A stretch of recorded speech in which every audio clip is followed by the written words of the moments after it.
Next நம்ம என்ன பார்க்க போகிறோம்னா 11th கிளாஸ் 11th சயின்ஸில் உள்ள first chapter nature of physical world and measurement. அப்போ நேச்சர்னால் இயற்கை, ஆஃப் ஃபிசிக்கல் வேர்ல்டு, ஃபிசிக்கல் என்ன, வேர்ல்டுனா உலகம், ஃபிசிக்கல்னால் அதாவது இயற்பியல் சம்பந்தப்பட்ட புற அல்லது புறத்தோற்றம்னு அர்த்தம். அதாவது இயல்னு சொல்லுவாங்க, இயல் உலகம்னு சொல்லுவாங்க. அதாவது இது ஒரு ஃபிசிக்ஸ் தான். அதாவது ஃபிசிக்கல்னால் உடல்னு சொல்லுவாங்க, ஆக்சுவல் உடல்னு சொல்லுவாங்க. ஆனால் இந்த இடத்துல இயல் உலகம்னு சொல்லுவாங்க. இயல்னால் ஒரு ஃபிசிக்ஸ்னால் இயற்பியல் சார்ந்த ஒரு புறத்தோற்றம்னு சொல்லுவாங்க. அதாவது நேச்சர்னு இயற்கை. எதனோட இயற்கை? ஃபிசிக்கல் வேர்ல்டு அப்படின்னா இயல் உலகத்தின் இயற்கை மற்றும் அதனோட அளவீடுகள் அப்படின்றான். உலகத்தில் உள்ள புறத்தோற்றத்தில் உள்ள இயற்பியல் சம்பந்தப்பட்ட பொருட்களின் இயற்கை, ரைட்டா? இயற்கையிலே இயற்பியல் சம்பந்தமாக இருக்கக்கூடிய பொருட்கள், உலகத்தில் உள்ள பொருட்களோட அளவீடுகள்னு சொல்லுவாங்க. அதான் நேச்சர் ஆஃப் ஃபிசிக்கல் வேர்ல்டு. ஃபிசிக்கல்னால் இயல் உலகத்தின் இயற்கை மற்றும் அதனோட அளவீடுகள் பற்றி பார்க்கலாம். அப்போ நெக்ஸ்ட் என்ன சொல்லியிருக்கான் ஃபர்ஸ்ட்டில், அதை இன்ட்ரோடக்ஷன் த வேர்ட் சயின்ஸ். அப்படின்னா வேர்ட் சயின்ஸ் என்றது விஞ்ஞானம் என்பது, சயின்ஸ்னு விஞ்ஞானம், has its roots in the latrine word அப்படின்றான். ஹேஸ் இட்ஸ் ரூட்ஸ் அதனோட வேரை பதித்துள்ளதுன்னு அர்த்தம். அது அங்கேருந்து வந்தது. ஹேஸ் இட்ஸ் ரூட்ஸ் அப்படின்னா அதனோட வேர் இங்கே தான் இருக்குதுன்னு அர்த்தம். அந்த சயின்ஸ் என்ற வார்த்தையின் வேர் எங்கே இருக்குன்றான்? லெட்டின் வெர்பில் இருக்குது. லெட்டின் என்ற வார்த்தை பாஷையில் இருக்குது. அப்படின்னா லெட்டின் என்ற பாஷையிலேருந்து வந்தது தான் சயின்ஸ் அப்படின்றான்.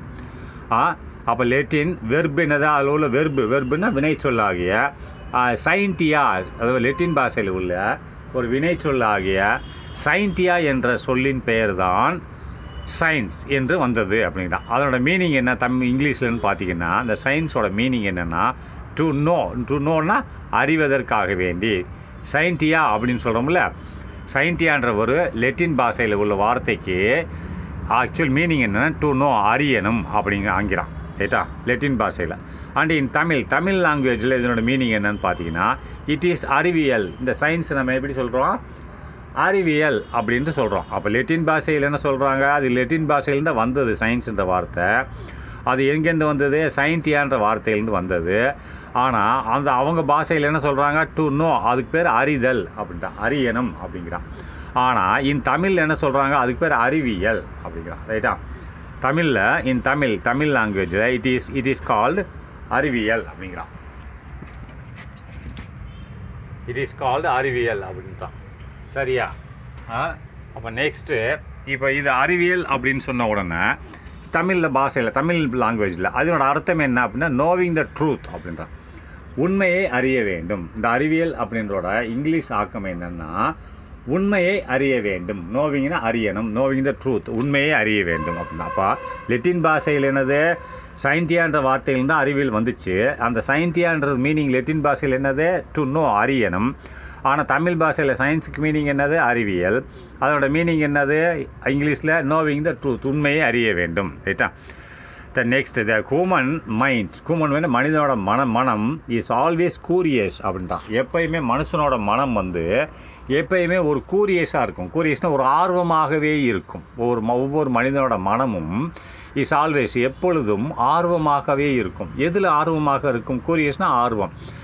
எதுலன்னு பார்த்தீங்கன்னா to know and understand different phenomena. To நோன்னு அறிய மற்றும் புரிந்து கொள்ள. அண்டர்ஸ்டாண்ட் அறிய, டு நோன்னு அறிய மற்றும் அண்டுனா மற்றும் புரிந்து கொள்ள. அண்டர்ஸ்டாண்ட் புரிந்து கொள்ள. எதை? Different phenomena. டிஃப்ரெண்ட்னா பலதரப்பட்ட நிகழ்வுகளை. ஃபினாமினா பலதரப்பட்ட நிகழ்வுகளை புரிந்து கொள்வதற்கு மனிதனோட மனமானது எப்பொழுதும் ஆர்வமாகவே இருக்கும். லைக் உதாரணமாக என்னது அப்படின்னு பார்ப்போம். அது எதில் ஆர்வமாக இருக்கும்? லைக் உதாரணமாக த பிரைட் செலஸ்டியல் அப்ஜெக்ட் அப்படின்றான். த பிரைட் செலஸ்டியல் என்னது அப்படின்னு கேட்டிங்கன்னா, இப்போ விண்ணுலகம் இருக்குது இல்லையா? விண்ணுலோகத்தில் இருக்கக்கூடியது தான் செலஸ்டியல் ஆப்ஜெக்ட். விண்ணுலோக பொருள்கள் தான் மின்னக்கூடிய. உதாரணமாக எதில் ஆர்வமாக இருக்கும்னா லைக் உதாரணமாக பிரைட்னா வெளிச்சமான விண்ணுலக பொருட்கள். ஆப்ஜெக்ட்னா விண்ணுலக பொருட்கள், சந்திர மண்டலம், சூரிய மண்டலம், செவ்வாய் கிரகம், இதெல்லாம் மின்னுது இல்லையா? அதை தான் சொல்கிறேன். செலஸ்டியலில் விண்ணுலக ஆப்ஜெக்ட்ஸ்னால் பொருட்கள், ரைட்டா? விண்ணுலக கோள்களை தான் பொருட்கள்னு போட்டிருக்கான். அதே மாதிரி அதை அறிவதற்கு ஆர்வமாக இருப்பார்கள். இன் நேச்சர், இயற்கையிலேயும் அப்படின்ட்டான். நல்லா பார்த்துக்கலாம். மனிதனோட மனம் ஏன்னா பலதரப்பட்ட நிகழ்வுகளை புரிந்து கொள்ள அறிய மிகவும் ஆர்வமாக இருக்கும். கூரியஸ்னால் மிகவும் ஆர்வமாக இருக்கும். உதாரணமாக பிரைட் செலஸ்டியல் ஆப்ஜெக்ட். பிரைட்னா வெளிச்சமான, செலஸ்டியல் விண்ணுலக பொருட்கள். இந்நேச்சர் இயற்கையிலே இருக்கக்கூடிய, இந்நேச்சர்னா இயற்கையில் இருக்கக்கூடிய விண்ணுலகத்தில் உள்ள மின்னக்கூடிய பொருட்கள் அப்படின்னா சூரிய மண்டலம், சந்திர மண்டலம், இதுகள் பற்றி ஒன்று போட்டோன்னா. ரெண்டாவது சைக்கிளிக் சேஞ்சஸ் அப்படின்னா, சைக்கிளிக் சேஞ்சஸ்ன்னு என்னது அப்படின்னு சொன்னால் பருவகால மாற்றங்கள். ரைட்டா? இப்போ பருவ காலங்கள் வருது இல்லை, சைக்கிளிக்னா இப்போ மேன்சூன் மாறுது இல்லை, நம்ம சோஷியல் சயின்ஸில் படிச்சிருக்கோம் இல்லையா, இந்த பருவகாலம் அந்த பருவகாலம்னு சொல்லி படிச்சிருக்கோமா இல்லையா, அதுதான் சொல்கிறோம் சைக்கிளிக் சேஞ்சஸ். சைக்கிளிக் சேஞ்சஸ்னால் பருவகால மாற்றங்கள். அதையும் அறிவதற்கு மனம் இயங்கிக் கொண்டே இருக்கும் சொல்கிறான் இல்லை. சைக்கிளிக் சேஞ்சஸ் இந்த சீசன் பருவகாலங்களில் ஏற்படக்கூடிய தொடர்ச்சியான மாற்றங்கள். ரைட்டா? சைக்கிளிக் சீசன்னா பருவகால சுழற்சின்னு சொல்லலாம். சுழற்சியின் மாற்றங்கள்னு சொல்லலாம். அதை ஒவ்வொரு காலத்தில் மழை பெய்யுது, ஒரு காலத்தில் பெய்யல இல்லையா, அதுதான் சொல்கிறேன். அண்ட் மூணாவதாக அக்கரன்ஸ் ஆஃப் ரெயின்போ. ரெயின்போன்னு என்னது, அந்த திடீர்னு மழை பெய்யும் போது நம்மளுக்கு இது தெரியுமில்ல, வானவில்னு சொல்லுவோம் இல்லையா, அதாவது ஆகாயத்தில் வானவில் மாதிரி தெரியுமில்ல, அது எவ்வாறு தோன்றுகிறது, அக்கரன்ஸ்னால் தோன்றுவது. Occurrence of rainbow. ரெயின்போனா வானவில் தோன்றுவது எவ்வாறு என்பதை இதை மாதிரி இன்னும் பல இது இருக்குது. ஈடிசின்னு போட்டான். பல சம்பவங்களை மனிதனோட மனம் அறிந்து கொள்வதற்கு ஆர்வமாக இருக்கும். கூரியஸ். ரைட்டா?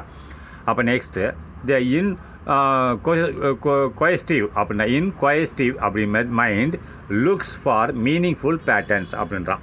அப்போ கொயஸ்டிவ் மைண்ட் அப்படிங்கிறான். அப்போ இன்கொயஸ்டிவ்னு என்னது, அதுவும் ஒரு கூரியஸ் மாதிரி தான். கூரியஸ்ன்னு சொன்னாலும் நீங்கள் இன்கொயஸ்டிவ்னு சொன்னாலும் ரெண்டு ஒன்று தான். ரைட்டா? அதாவது ஆர்வமாக இருக்கிறது தான். த இன்கொயஸ்டிவ் மைண்ட் வந்து ஆர்வமுள்ள, இன்கொயஸ்டிவ் என்னது, ஆர்வமுள்ள மனதானது. ரைட்டா? இன்கொயஸ்டிவ் என்னது, ஆர்வமுள்ள. அதாவது கூரியஸ்னா ஆர்வமான. ரைட்டா? ஆர்வம், கூரியஸ்னா ஆர்வம். அதை இன்கொயஸ்டிவ்னா ஆர்வமுள்ள. மைண்ட்னா மனது. த இன்கொயஸ்டிவ் மைண்ட்னா ஆர்வமுள்ள மனமானது லுக்ஸ்னு தென்படுகிறது. எதற்கு? ஃபார் மீனிங்ஃபுல் பேட்டர்ன் அப்படின்றான்.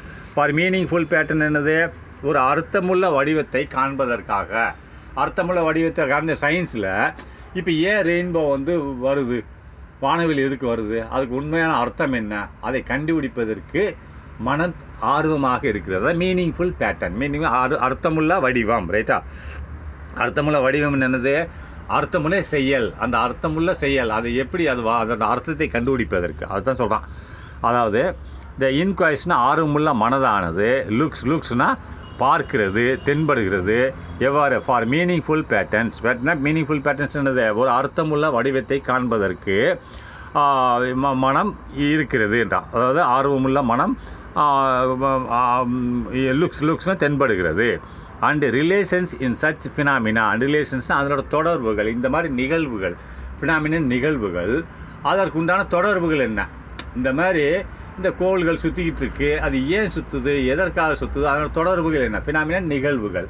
இப்போ ரெயின்போ வருது, வானவில், அதோட ரிலேஷன் தொடர்புகள். எதனோட தொடர்புகள்? ரிலேஷன் இன் சச் ஃபினாமினா. இந்த மாதிரி உண்டாகக்கூடிய நிகழ்வுகளோட தொடர்புகள் என்ன என்பதை பற்றி ஆர்வமாக இருக்கிறது மனம்ன்றான். அதோட உண்மையான வடிவம் என்ன, வடிவம்னு என்ன, வடிவம்னா அது ஸ்ட்ரக்சர் இல்லை, அது ஏன் வருகிறது. மீனிங்ஃபுல் பேட்டர்ன் சொன்னால் அர்த்தம். அதாவது மீனிங்ஃபுல்னா அர்த்தம். அதாவது மீனிங்ஃபுல்னு என்னது, ஆர்வம். அதாவது அர்த்தமுள்ள ஒரு ரீசன், காரணம். அர்த்தமுள்ள ஒரு காரணத்தை கண்டறிவதற்கு மனம் துடிக்கிறது அப்படிங்கிறான். அப்போ நெக்ஸ்ட்டு டுடேஸ் மாடர்ன் சயின்ஸ். அப்போ இன்று நவீன கால விஞ்ஞானம் என்பது, டுடேஸ் மாடர்ன் சயின்ஸ்னால் நவீன கால விஞ்ஞானம். டுடே நவீன கால விஞ்ஞானம் அண்ட் டெக்னாலஜின்னு தொழில்நுட்பம் is an offshoot of the understanding of nature அப்படின்ட்டான்.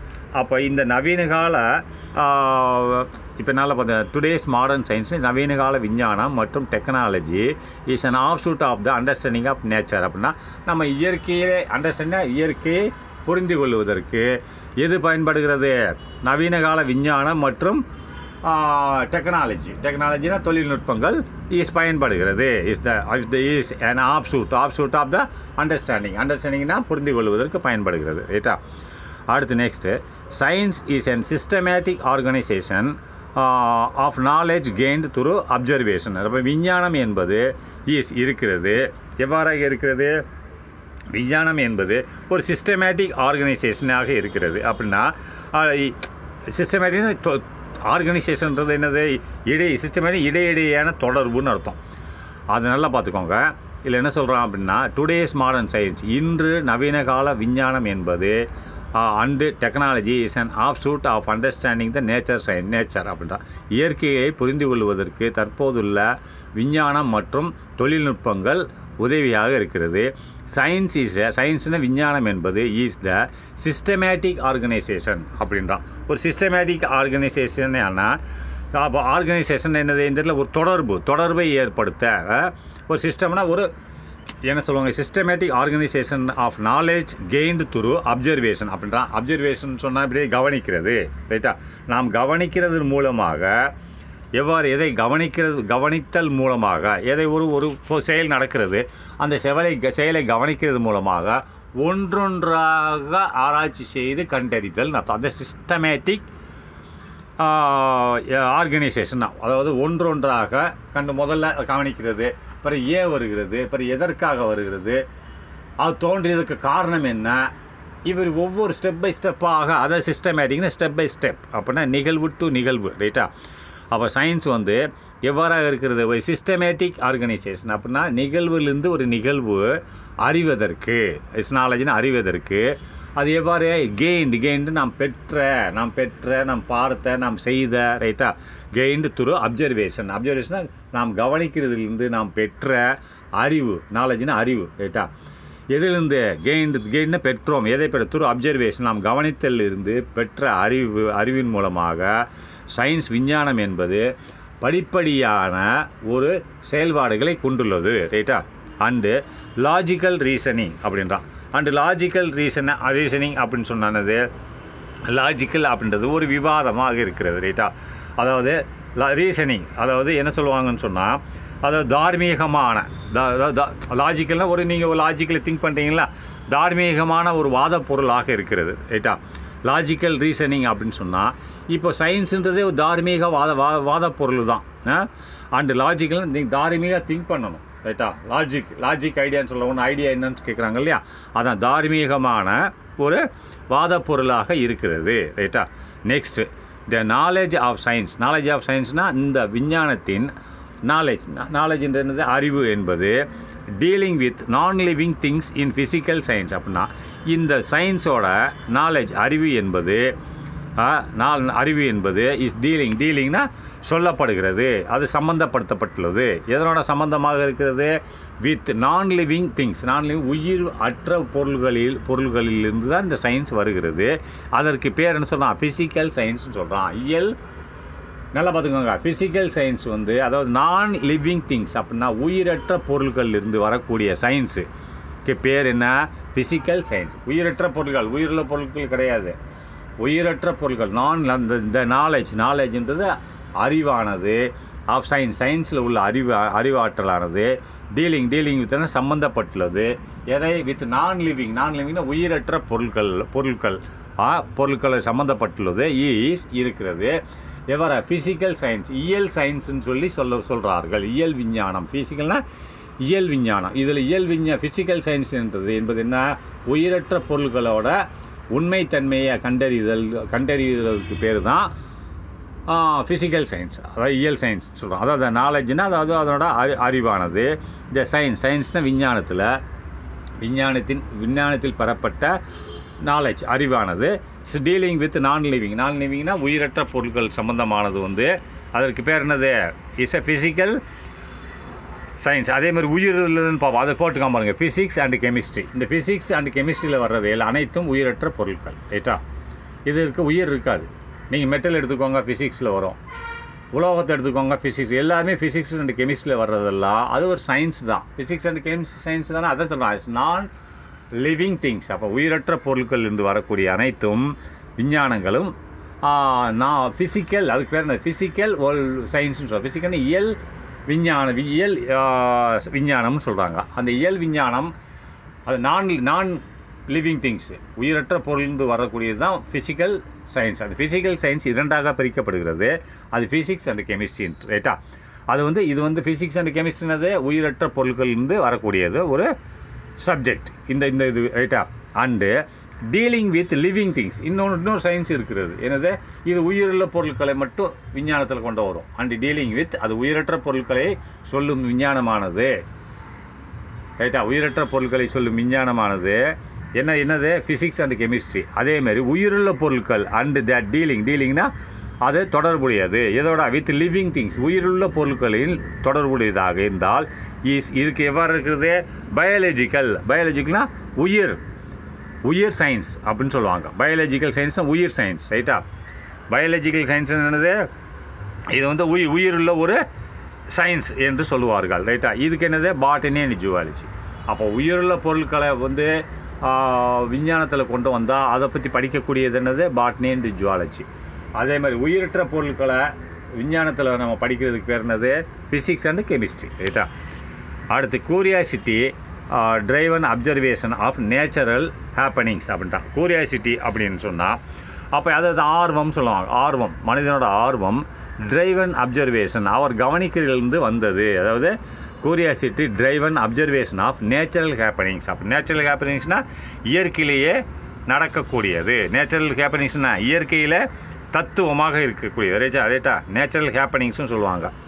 அதை இயற்கையிலே நடக்கக்கூடிய இதை கவனிக்கிறதன் மூலமாக, அதாவது கூரியாசிட்டி டெஃபினிஷன் கொடுக்குறான் பாருங்கள். அது ஆர்வமானது எவ்வாறாக இருக்கிறது? அதாவது ட்ரைவன்னா ஆர்வம், என்னது? ட்ரைவன் அப்சர்வேஷனாக கவனிக்கிறதுனால எதை? Natural happenings. அப்போ இயற்கையிலேயே நடக்கக்கூடியதை கவனிக்கிறதன் மூலமாக was the origin of science. அதுதான் இருக்கிறது ஆரிஜின், விஞ்ஞானத்தின் ஆரம்ப தோற்றமாக இருக்கிறது, ரைட்டா? வாஸ் இருக்கிறது த ஆரிஜின் ஆஃப் சயின்ஸ் அப்படின்னா விஞ்ஞானத்தின் ஆரம்ப தோற்றமாக இருக்கிறது. அதனால் பார்த்துக்கோங்க, எது உண்மையிலேயே நடக்கக்கூடியது? நேச்சுரல் ஹேப்பனிங்ஸ், அதாவது உண்மையிலேயே நடக்கக்கூடியது இதை நீ கவனிக்கிறதன் மூலமாக, ஆர்வமாக கவனிக்கிறதன் மூலமாக சயின்ஸ் வருகிறது. தோன்றியது. எது தோன்றியது? The origin of science. அப்போ விஞ்ஞானத்தின் முதல் படி தோன்றியது அப்படின்றான். அப்போ த வேர்ட் சயின்ஸ் இந்த வார்த்தை சயின்ஸ் என்ற வார்த்தையானது was coined only in 19th century அப்படின்றான். இந்த வார்த்தை சயின்ஸ் என்ற வார்த்தை வந்து வாஸ் காயின்டு என்னது? பரிந்துரைக்கப்பட்டது, சொல்லப்பட்டது, எடுத்துரைக்கப்பட்டது, உண்டாக்கப்பட்டது அப்படின்னா எது வேணால் போட்டுக்கோங்க. அந்த வேர்ட் சயின்ஸ் என்பது coined only in the 19th century, 19ஆம் நூற்றாண்டில் தான் சொல்லப்பட்டது அப்படின்றான். Natural philosophy was the earlier name given to science. அப்போ நேச்சுரல் philosophy அப்படின்றான். அப்போ நேச்சுரல் philosophyனா இயற்கை தத்துவவியல்பாங்க. philosophy என்னது? தத்துவ இயல், ரைட்டா? அப்போ இயற்கை தத்துவவியல் நல்லா பார்த்துக்கோங்க. Natural philosophy was the earlier name given to the science. அப்படின்னா இந்த விஞ்ஞானம் என்ற ஒரு பெயருக்கு முன்ன காலத்தில் என்ன பெயர் இருந்ததுன்னா நேச்சுரல் philosophy என்ற பெயர் இருந்தது. நேச்சுரல் philosophyனா இயற்கை தத்துவவியல், philosophyனா தத்துவவியல்னு அர்த்தம். இயற்கை தத்துவவியல் என்ற பெயர் வாஸ் இருந்தது. எப்போ? த ஏர்லியர் நேம்னா முன்னாடி பெயராக இருந்தது. எதற்கு? Given to science. நம்ம சயின்ஸ் என்ற பெயரோட முன்னாடி உள்ள பேர் என்னது? நேச்சுரல் philosophy, இயற்கை தத்துவவியல் என்று இருந்தது அப்படின்றான். அப்படி next when the ancient civilization, பழைய காலத்து சிவிலைசேஷன் அப்படின்னா அதாவது நாகரீகங்கள், பழங்காலத்து நாகரீகங்கள் நோனா அறிந்தார்கள், அண்டு ப்ராக்டிஸ்ன்னு செய்தார்கள், ரைட்டா? நோனா அவர் அறிந்து வைத்திருந்தார்கள், அண்டு செய்து வைத்திருந்தார்கள், ரைட்டா? எதை செய்து வைத்திருந்தார்கள், அறிந்து வைத்திருந்தார்கள்னு சொன்னால் அஸ்ட்ரானமின்னா வானவியல். அதாவது பழைய காலத்தில் இந்த சயின்ஸே இல்லாத சமயத்தில் அப்போ என்ன அழைச்சாங்க?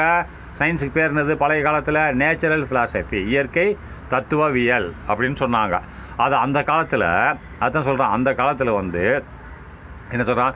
வென் ஆன்சியன் சிவிலைசேஷன் அப்படின்னா ஆன்சியன்னா பழைய காலத்து நாகரீகத்தில் வந்து சிவிலைசேஷன் நாகரீகத்தில் அவர் அந்த பழைய காலத்து நாகரீகத்தில் வாழ்ந்த மக்களை தான் சொல்லுது.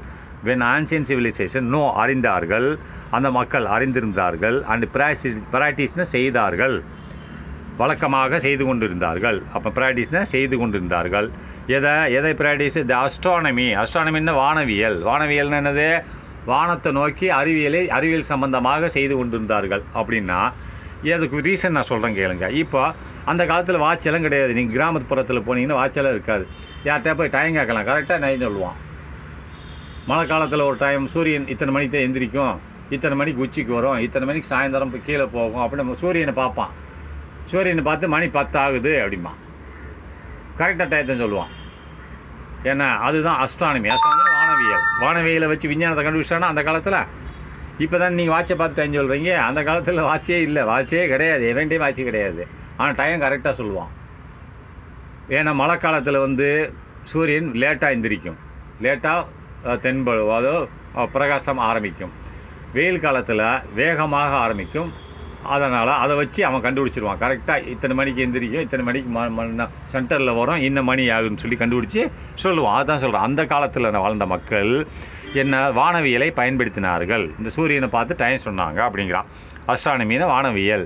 அண்டு கெமிஸ்ட்ரி என்னது? அதை வேதியியலையும் பயன்படுத்தினார்கள். ஹியூமன் ஃபிசியாலஜி அப்படின்னா ஹியூமன் ஃபிசியாலஜியும் பயன்படுத்தினார்கள். அப்படின்னா ஹியூமன் என்னது? மனித. ஃபிசியாலஜின்னு என்னது? உடற்கூறியல். மனித உடற்கூறியல். ரைட்டா? அது என்னது? ஃபிலாசபினா தத்துவவியல். இது ஃபிசியாலஜினா உடற்கூறியல். அப்படின்னா மனித உடற்கூறியலையும் அந்த காலத்தில் விஞ்ஞானங்கள் இல்லாத காலத்திலேயும் ஆன்சியன்ட் சிவிலைசேஷன், அதாவது ஆன்சியன் பழங்காலத்து மக்கள். ரைட்டா? சிவிலைசேஷன் என்னது? பழங்காலத்தில் குடியிருந்த மக்களை தான் குறிக்கிறது. ரைட்டா? கலாச்சாரங்கள். சிவிலைசேஷனாக கலாச்சாரங்கள், அதாவது பழங்கால கலாச்சாரத்தில் உள்ள மக்களை குறிக்கிறது. ரைட்டா? இவர்கள் அனைத்தையும் பயன்படுத்தினார்கள். ஏதாவது அஸ்ட்ரானமி வானவியல், கெமிஸ்ட்ரினா உங்களோட வேதியியல் மற்றும் ஹியூமன் ஃபிசியாலஜினா உடற்கூறியல், இது எல்லாத்தையும் பயன்படுத்தினார்கள். அண்டு மேலும் விவசாயத்தையும் அவர்கள் பயன்படுத்தினார்கள் என்று சொல்கிறான். சரி, next oral communication was the mode of conveying knowledge. அப்படின்ற ஓரல் கம்யூனிகேஷனாக வாய் வழியாக பேசுவது என்பது. ஓரல் கம்யூனிகேஷன் என்னது? வாய் வழி. இப்போ நான் பேசுகிறீங்க, நீங்கள் கேட்குறீங்க இல்லையா, அந்த தொடர்பை தான் வச்சுருந்தாங்க. அந்த காலத்தில் எல்லாம் ஒரு கிராமம் போகணும்னா ஃபோனு கிடையாது, ஒன்றும் கிடையாது. அந்த ஊரில் இருக்க ஒரு ஆளை அனுப்புவாங்க, அவங்க போய் அந்த செய்தியை சொல்லிட்டு வருவாங்க. இப்போ நான் வெள்ளூரில் இருக்கேன், பாலவந்தத்தில் ஏதோ டெத் ஆகி போச்சு, இங்கே வெள்ளூரில் உள்ள ஒரு ஆள்கிட்ட சொல்லி விடுவேன், போய் நீ அங்கே போய் சொல்லிட்டு வாப்பாம்ப. அது வாய்வழி நான் சொன்னதை அவன் கேட்டுக்கிட்டு நேராக அங்கே போய் பஸ்ஸை பிடிச்சோ இல்லை நடந்து போய் சொல்லிட்டு வருவான். அதை வாய்வழி கம்யூனிகேஷன். ஓரல் கம்யூனிகேஷன் தொடர்பு. இப்போ நீங்கள் ஃபோன் வழி கம்யூனிகேஷன், சேட்டலைட் வழி கம்யூனிகேஷன், என்னென்னமோ கம்யூனிகேஷன் வச்சுருக்கீங்க. அதை பார்க்கலாம். ஓரல் கம்யூனிகேஷன் அப்படின்னா வாய்வழி தொடர்பு தான் அவங்க பயன்படுத்தினாங்க. வாஸ் த மோடுன்னா அதுதான் அவங்களுக்கு சாதனமாக இருந்தது. Mode of conveying knowledge. கன்வேயிங்னு என்னது? பரிமாற்றி கொள்ள. மோட் ஆஃப் கன்வேயிங்னு சொன்னால் அதன் மூலமே பரிமாற்ற செய்யப்படுது. ஓரல் கம்யூனிகேஷன் வாய்மொழி தொடர்பு மூலமாக. கன்வேயிங் என்னது? எதை கன்வேயிங் என்னது? பரிமாற்றம். நாலேஜ்னானது அவங்களோட செய்திகள், அந்த செய்திகளை பரிமாற்றம் செய்தார்கள். வாஸ் த மோட்னா சாதனமாக அமைந்தது அப்படின்றான். When writing systems were not yet developed. அந்த நேரத்தில் ரைட்டிங் சிஸ்டம்னா எழுத்து வழிமுறைகள். அப்போல்லாம் எழுத்தெல்லாம் கிடையாது. அந்த ஆதிவாசி காலத்தில் எழுத்தும் கிடையாது, ஒன்றும் கிடையாது. When the writing systems were not yet developed. அந்த காலத்தில் நாட் எட் டெவலப்டுனா முன்னேறவில்லை. நாட் எட் டெவலப்டு அப்படின்னு சொன்னது எழுத்து அமைப்பானது. எழுதுவது எதுவும் இல்லை, அதுதான் சொல்கிறேன். ரைட்டிங் சிஸ்டம்னா எழுத்து அமைப்பானது. வேர் நாட் எட் டெவலப்டு, அது உண்டாக்கப்படவில்லை. நாட் எட்னா இல்லை, வேர் டெவலப்டுனா இல்லைன்னு அர்த்தம். முன்னேறவில்லைன்னு மீனிங். ஆனால் முன்னேறவில்லை, டெவலப்னா முன்னேற்றப்படவில்லைன்னு மீனிங்கு. ஆனால் இல்லைன்னு போட்டுக்கோங்க.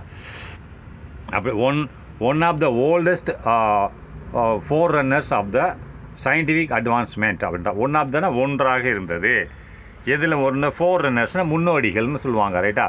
One of the oldest forerunners அப்படின்னா பழைய ஒரு முன்னோடிகளில் ஒன்று ஆஃப் சயின்டிஃபிக் அட்வான்ஸ்மெண்ட்னா விஞ்ஞான முன்னேற்றங்களில். ரைட்டா? ஆஃப் த என்ன வந்தது சயின்டிஃபிக் அட்வான்ஸ்மெண்ட் அப்படின்னு சொன்னால் அறிவியல் முன்னேற்றம்னு சொல்லலாம் ரைட்டா, இல்லை விஞ்ஞான முன்னேற்றம்னு சொல்லலாம். அதாவது ஒரு one of the oldest foremost ஃபாரினர்ஸ்னு சொன்னால் ஒரு முன்னேற்றம். எதில் முன்னேற்றம்?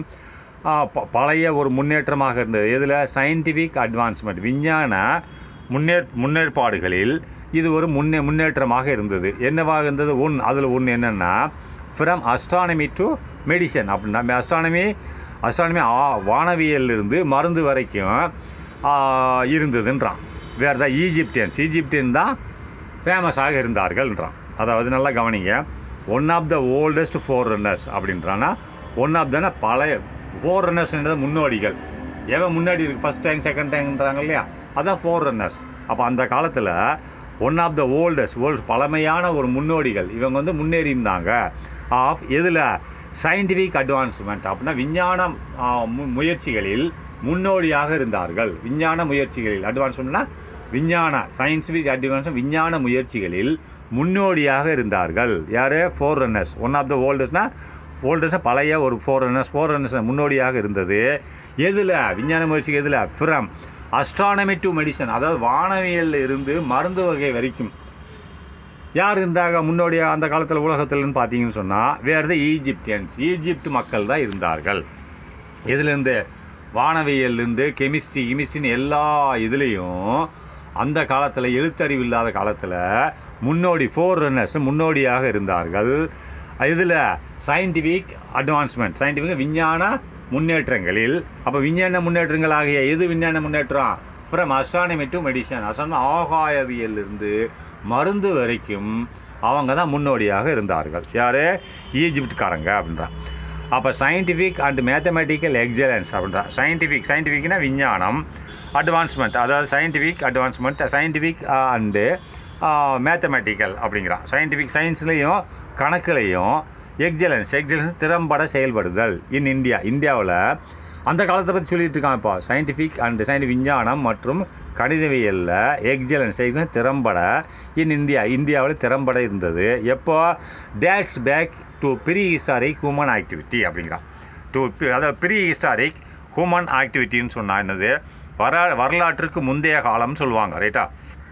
வரலாற்றுக்கு முந்தைய காலம், அதாவது மனித செயல்பாடுகளில் ஹியூமன் ஆக்டிவிட்டீஸ் அப்படின்னா மனித செயல்பாடுகளில் வரலாற்றுக்கு, அதாவது ப்ரீ ஹிஸ்டரி, அதாவது நல்லா பார்த்துக்கோங்க, ப்ரீ ஹிஸ்டாரிக் ஹியூமன் ஆக்டிவிட்டீஸ். அப்படின்னா ஹியூமன் ஆக்டிவிட்டீஸ்னால் மனித செயல்பாடுகளில், ப்ரீ ஹிஸ்டரினா வரலாற்று, ப்ரீனா முன்னாடி, வரலாற்றுக்கு முந்தைய காலங்கள், டேட்ஸ் பேக்குன்னு காலங்கள். நல்லா பார்த்துக்கோங்க. இந்த சயின்ஸ்லேயும் விஞ்ஞானத்துலேயும் எக்ஸலன்ஸ்னு திறம்பட இந்தியாவில் இருந்தது. டேட்ஸ் பேக்னா முன்னாடி. எப்போ? அப்போ வரலாற்றுக்கு முந்தைய காலம். ப்ரீ ஹிஸ்டரினா வரலாறு, ப்ரீனா வரலாற்றுக்கு முந்தைய காலம்னா டேட்ஸ் பேக் ரைட்டா. டேட்ஸ் பேக் அதாவது வரலாற்றுக்கு டேட்ஸ் பேக் டு ப்ரீ ஹிஸ்டரினா என்னது? வரலாற்றுக்கு முந்தைய காலம். அப்போ ஹியூமன் ஆக்டிவிட்டினா மனித செயல்பாடுகள். அப்போ இது மொத்தமாக படிக்கும்போது மனித செயல்பாடுகளில் வரலாற்றுக்கு முந்தைய காலங்களில் சயின்ஸ் மற்றும் விஞ்ஞானத்தில், அதாவது சயின்ஸ் விஞ்ஞானம் மற்றும் கணக்குகளில் திறம்பட செயல்பட்டார்கள் இந்தியாவில். யார்? இந்த இண்டஸ் வேலி சிவிலைசேஷன், இந்து சமவெளியில் இருக்கக்கூடிய மக்கள் அப்படின்ற பொருள். எங்கே இருந்தது அது? அந்த கலாச்சாரம் எங்கே இருந்தது? இண்டஸ் வேலி சிவிலைசேஷன் அப்படின்னா இந்து சமவெளி பிரதேசத்தில் இருந்தது. அந்த காலத்தில் இந்து சமவெளி பிரதேசம்னு இருக்கும், அதில் இருந்தது. அதனோட பீரியட் இது. இன்னும் புரியலையா? சொல்கிறேன் கேளுங்க. விஞ்ஞானத்துலேயும் கணக்குலேயும் எக்ஸலன்ஸ் இந்தியாவில் வந்து அந்த ஈஜிப்டுக்காரங்க எல்லாத்துலேயும் இருந்தாங்க. ஆனால் இந்தியாவில் யார் இருந்தாங்கன்னு பார்த்தீங்கன்னா சயின்ஸ்லேயும் விஞ்ஞானத்துலேயும் கணக்குலேயும் எக்ஸலன்ஸ் திறம்பட செயல்பட்டார்கள் இந்தியாவில். டேட்ஸ் பேக் அப்படின்னா அதோட மீனிங் என்னன்னு சொன்னால் வரலாற்றுக்கு முந்தைய மனித செயல்பாடுகளுக்கு முந்தைய காலங்கள், அதாவது வரலாற்றுக்கு முந்தைய மனித செயல்பாடு காலங்கள் அப்படின்பா. இல்லை இப்படி போடுங்க, மனித வரலாற்றுக்கு முந்தைய காலங்களில் அப்படின்னு போடுங்க. அதாவது dates back to prehistoric history, வரலாற்றுக்கு முந்தைய காலங்களில் மனித செயல்பாடுகளில் எங்கே? இண்டஸ் வேலி சிவிலைசேஷன். இண்டஸ் வேலினா இந்துவெளி கலாச்சாரத்தில் இந்தியா வந்து எதில் இருந்தது? சயின்ஸ் அண்டு மேத்தமெட்டிக்கில் முன்னோடியாக இருந்தது. எக்ஸலன்ஸ்னு திறம்பட செயல்பட்டது. இது கொஞ்சம் உங்களுக்கு வாங்குறது இடிக்கும், அப்படியே மீனிங் சொல்கிறது கொஞ்சம் இதாக இருக்கும். அது பரவாயில்ல பார்த்துக்கோங்க. அக்கார்டிங் டு பார்ட் 4 பிரிவு 4 பிரகாரம் அக்கார்டிங்னா அதன் பிரகாரம் to part 4 article 51A article 51 நம்ம இந்திய அரசாங்க அமைப்பு சட்டம் article 51A H of Indian constitution அப்படின்னா இந்திய அரசியலமைப்பு இந்தியன் கான்ஸ்டியூஷன் என்னது இந்திய அரசியலமைப்புன்னு அர்த்தம் இந்திய அரசியலமைப்பில் உள்ள ஒரு பிரிவாகிய ஆர்டிகிள் 51Hல் அதில் பார்ட் 4 உள்ளதின் பிரகாரம் அது என்ன சொல்லுதுன்னா அக்கார்டிங் டு பார்ட் 4க்கு பிரகாரம்னா பார்ட் 4க்குள்ளே என்ன இருக்குது பார்ட் 4க்குள்ளே ஆர்டிக்கிள் இருக்குது அது என்ன ஆர்டிக்கிள் என்ன இருக்குது 51A அது என்ன அது எதில் இருக்குது இந்த ரெண்டும் சேர்ந்து இந்தியன் கான்ஸ்டியூஷனில் உள்ள பார்ட் 4ல் உள்ள ஆர்டிக்கிள் 51 உள்ளது நீன் பிரகாரம் it shall be the duty இது அதன் பிரகாரம் என்ன சொல்லுதுன்னு பாருங்கள் it shall be the duty of every citizen அப்படின்னா இது வந்து என்ன சொல்கிறேன் it shall be the duty இது எல்லாருக்கும் கடமையாக இருக்கிறது இட் ஷேல் பினா த டியூட்டி எல்லாரின் கடமையாகும் ஆஃப் எவரி சிட்டிசனை எல்லாரின் எல்லா குடிமகன் அர்த்தம் எல்லா ஆஃப் இந்தியா அப்படின்னா இந்தியாவின் எல்லா குடிமகன் அதாவது எவரி சிட்டிசன் ஆஃப் இந்தியானா எல்லா குடிமகன் இந்தியாவின் எல்லா குடிமகன்களின் கடமையாக இருக்கிறது எது டு டெவலப் சயின்டிஃபிக் டெம்பர் அப்படின்றான் டு டெவலப் சயின்டிஃபிக் டெம்பர்னா அறிவியல் மனப்பான்மையை அதிகரிக்க சயின்டிஃபிக் டெம்பர் என்னது அதாவது மனப்பான்மை சயின்டிஃபிக்னா அறிவியல் விஞ்ஞான மனப்பான்மையை அதிகரிக்க ஒன்று ரெண்டாவது என்னது ஹூமானிசம் என்னது மனித நேயத்தை அதிகரிக்க மூணாவது ஸ்பிரிட் ஆஃப் இன்கொயரி அப்படின்றான் அப்போ ஸ்பிரிட் ஆஃப் என்னது சீர்திருத்தம் ரைட்டா spirit of inquiry and reform அப்போ ரெண்டையும் சேர்த்து போட்டிருக்கான் ஸ்பிரிட் ஆஃப் இன்கொயரின்னு சொன்னால் சீர்திருத்தம் மற்றும் ஆர்வம் ரைட்டா அதான் ஆர்வம் மனப்பான்மை ரைட்டா சீர்திருத்தம் மற்றும் ஸ்பிரிட் ஆஃப் இன்கொயரி மற்றும்